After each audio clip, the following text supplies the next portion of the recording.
Hey, this is Hopeless Peaches, and this is the last time you'll hear from me. First of all, I want to again apologize for my part in the Rosa Call in 2022. I wanted to stay so earlier, but everything else that piled on since made me shut down. And well, here we are. If you've been in Senate for a while, you know of the Rosa Call, and that I have regretted that call daily, and genuinely done what I can to change the server so that it could never happen again. I don't know what happened for me to be so out of character as to allow that, let alone join in, but it doesn't erase that call, though, and that's why I've pushed myself. But I can't push myself for Senate anymore.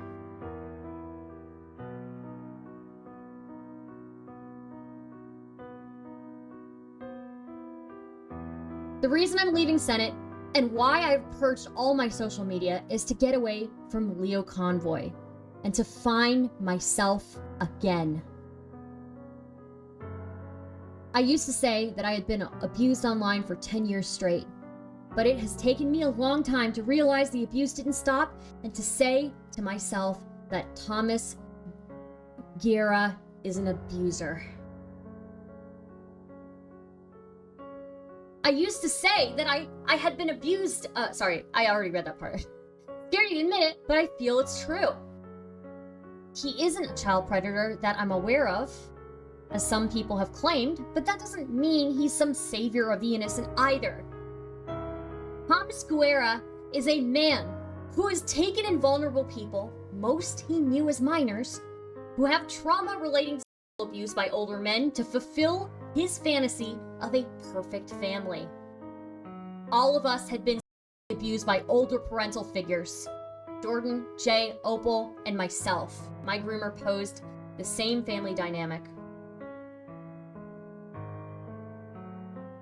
Recently, I've found out that Thomas tried to push two other young, barely legal AFABs who were specifically groomed by Joshua Vida, Thomas Guerra's ex-friend, into this dynamic too, and then treated them like when they refused.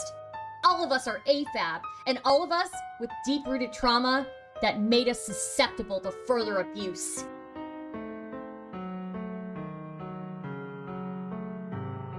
Thomas used that to his advantage to play house, and if you didn't act how he wanted you to, he would verbally and mentally beat you down into a pulp. This is a pattern, and I didn't see it until now.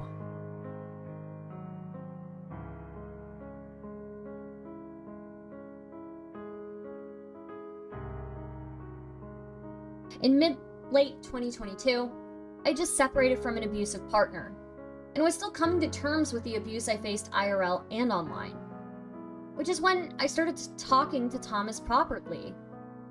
He seemed nice at first, but after a attempt that resulted in my hospitalization, I had age regressed in the aftermath. Thomas pushed the idea of family onto me while I was in a vulnerable state. And then, when I woke up to being in his family, I didn't know how to set that boundary again and say no. That was on me. However, how Thomas treated me the moment I was in that family is not on me, and it's taken me too long to recognize that. For 8 months, Thomas would verbally and emotionally abuse me. He would use my triggers against me to push me into a regressed state, and then would scream at me about my own abuse. He would tell me how I must be an abuse apologist because I doubted my grooming experience. And he made extremely graphic comments about the abuse Jordan and Opal went through while I was age regressing and begging him to stop as some sadistic way of making a point of what real abuse is. I have no recorded proof of this, but this week I realized during my social media purge that I do have evidence of this behavior, albeit reined in. On the 28th of February 2023, Thomas and the old Senate mods had a call with an 18-year-old victim of Joshua Vida, who will have their identity protected due to the comments made by Thomas being too disgusting to ever want to be forever tied to this person. Link to call. By accident, in verifying the information about another young individual Thomas was weird with, Lumi stumbled upon even further evidence of Thomas, 35 to 36 at the time, berating and slut-shaming the victim in this call, 16 to 17 at the time, as well as mocking and dismissing their sexuality because they were abused by a man. This is still publicly accessible in the server.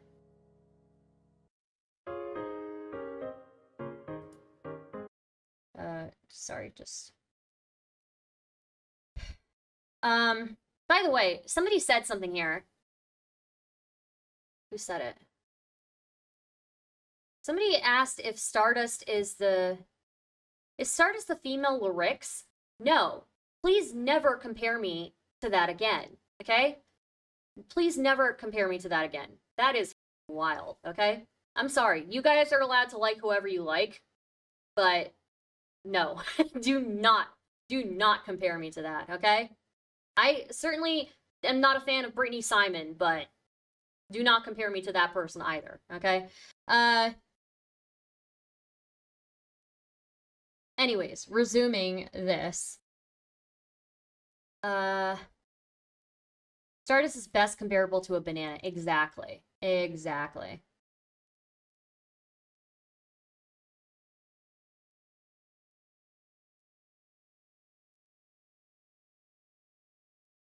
Cringe. Jesus Christ. Cringe's comment. I'm not highlighting that. That's funny, though. Okay. Back to this document.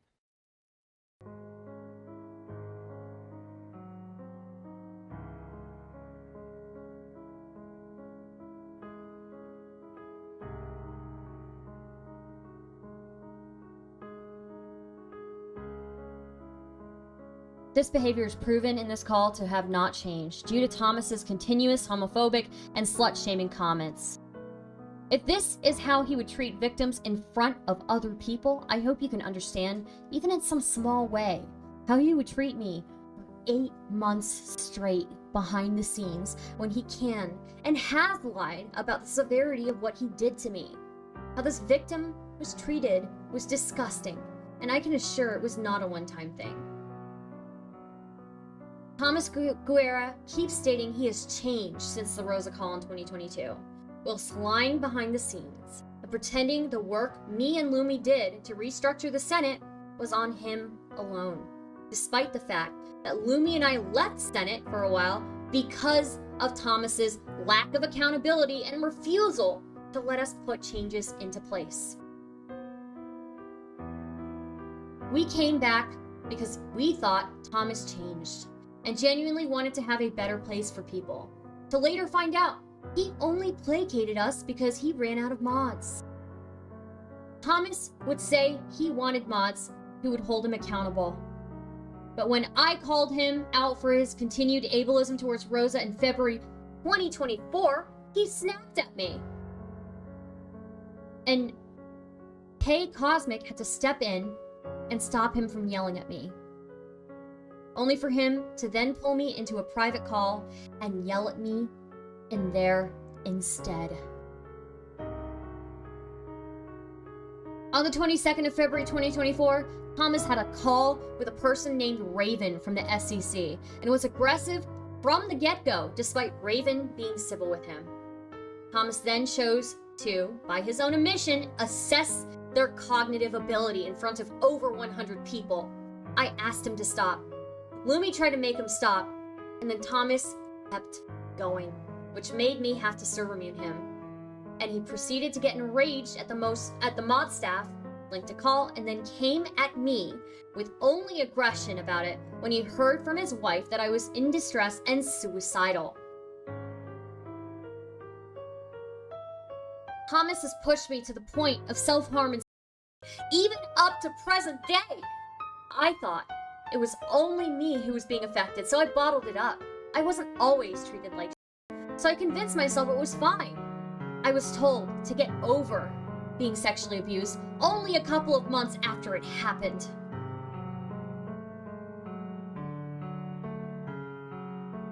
When I was still dealing with the PTSD flashbacks of it, I was told I let my groomer get to other people because I didn't realize what he did to me until I was 21 years old and lost his information, for Thomas to then backtrack when I told other people what he said and pretend never happened.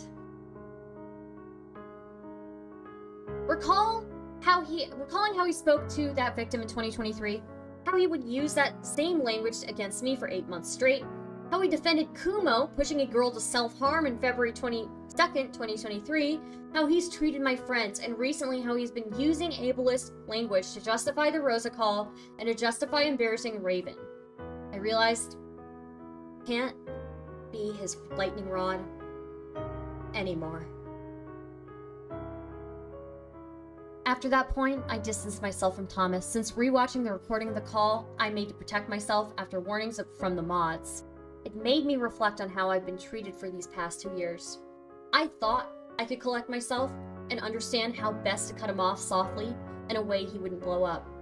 But it seems even just staying with a group of friends away from Senate and Leo Convoy was too much for him. I found out Thomas had been going around to commentary channels before and after this point, saying his own outrageous beliefs and passing them off as mine, claiming he solely changed Senate after the Rosa call despite me being yelled at and belittled for months after that call, whenever I begged him to restructure the server. And the creepiest of all to me, he pretended him and I were still close and familial. We haven't been family for a while, but Thomas would refuse to give me that space and made me feel unsafe correcting that. Thomas didn't want the public to know he mistreated yet another family member. I have so much regret for not seeing through his persona sooner. I always brushed it off as it was just being an issue with me, and that I deserved everything I got, especially with how Thomas would seem genuinely nice whenever he wasn't being questioned.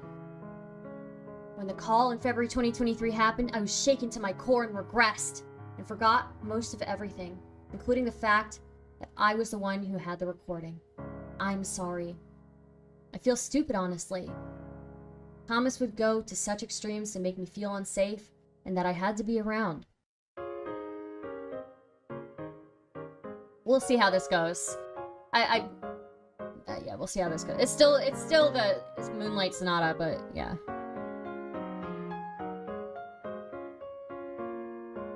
I feel stupid, honestly. Thomas would go to such extremes to make me feel unsafe, and that I had to be around. In the first 8 months, my known suicidal ideation would be used as an excuse by Thomas to threaten me with police visits and being put away for a while if I stopped responding to / hung up on Thomas when he was screaming at me. I could have just refused to listen and plead a case for myself if Thomas did this, but at the time, I was freshly out of an abusive relationship and was constantly pushed to regression. I know better now.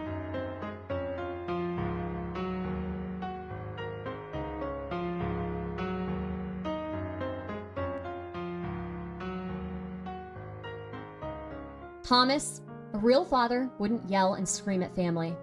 A real father wouldn't use their kids' trauma against them as a means of winning petty arguments. A real father wouldn't threaten to divorce his own wife to keep their kids in check. A real father wouldn't make graphic sexual comments while they're age regressing and begging you to stop.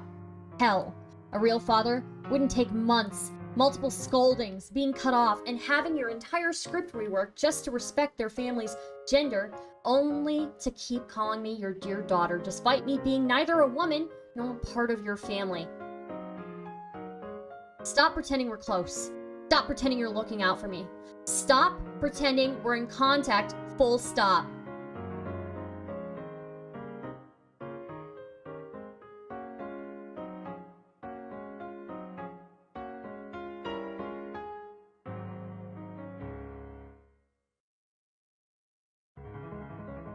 You told me many times that the reason you never had real kids, biological or adopted, was because you knew you would abuse them.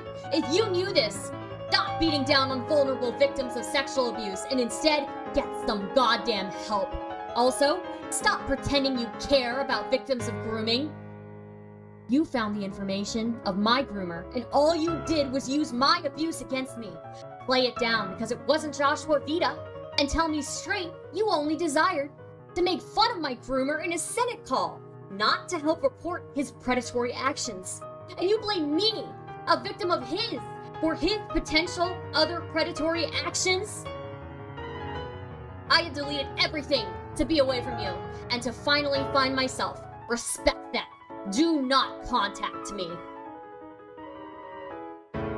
Note, this testimony has nothing to do with Jay and Jordan's claims. I could go into detail about how it is flatly disgusting to knowingly run to Fox Mafia and people who've said/platformed videos saying how I should be sexually assaulted. I cannot comment one way or the other on the specificities of their relationship with Thomas Guerra, as I was never present for it. That being said, I won't just dismiss the fact that Thomas has been an abuser. To the usual suspects who have been stalking me for nearly half a decade now, who will certainly be laughing reading all of this like last time I was abused, I'm sorry, after 4 years, your only topic is gone now. Hope you find a new way to make rent.